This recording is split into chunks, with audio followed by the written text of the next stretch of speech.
दक्षिण पूर्वी यमन में यूएई समर्थित सदर्न ट्रांजिशनल काउंसिल यानी कि एसटीसी द्वारा हाल ही में शहरों और तेल क्षेत्रों पर दोबारा कंट्रोल स्थापित करने के बाद खाड़ी क्षेत्र की पुरानी राजनीति फिर हलचल में है। सऊदी समर्थित बलों के हटने से यह इलाके पहले ही अलगाववादियों के प्रभाव में थे, लेकिन 2022 के संघर्ष विराम के बाद बने शांत माहौल को एसटीसी की ताजा कार्रवाई ने बदल दिया है। मीडिया में इस घटनाक्रम का दोनों देशों ने अपने अपने हितों के तौर पर बताया है। जहां स्काई न्यूज अल अरेबिया ने एसटीसी नेताओं के बयान प्रमुखता से प्रसारित किए, वहीं अल अरेबिया न्यूज ने सीमित कवरेज देते हुए प्रेसिडेंशियल लीडरशिप काउंसिल के नेतृत्व की आलोचनाओं को सामने रखा। अदन से सरकारी प्रतिनिधियों के सऊदी अरब जाने और एसटीसी के विस्तार पर आपत्ति जताने की खबरों ने यह भी दिखाया कि यमन के भीतर शक्ति संतुलन को लेकर खाड़ी के दोनों देशों की राहें लगातार अलग होती जा रही हैं। बीबीसी मॉनिटरिंग के 16 जून 2025 के विश्लेषण के मुताबिक यमन से लेकर ओपेक तक सऊदी अरब और यूएई के बीच मतभेद कई मोर्चों पर फैले हुए हैं।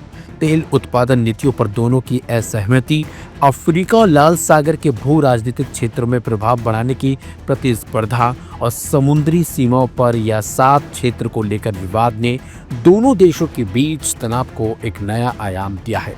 1974 के जेद्दाह समझौते का संदर्भ देते हुए सऊदी अरब द्वारा संयुक्त राष्ट्र में की गई आपत्ति यह दर्शाती है कि समुद्री अधिकारों को लेकर पुरानी बहस फिर उभर रही है। विश्लेषकों का कहना है कि औपचारिक संबंधों में सहयोग की झलक होने के बावजूद व्यवहार में यह प्रतिद्वंदिता अब अनकहे मुकाबले का रूप ले चुकी है, जिसकी जड़ें आर्थिक, सामरिक और भू क्षेत्रीय हितों में गहराई तक जाती हैं।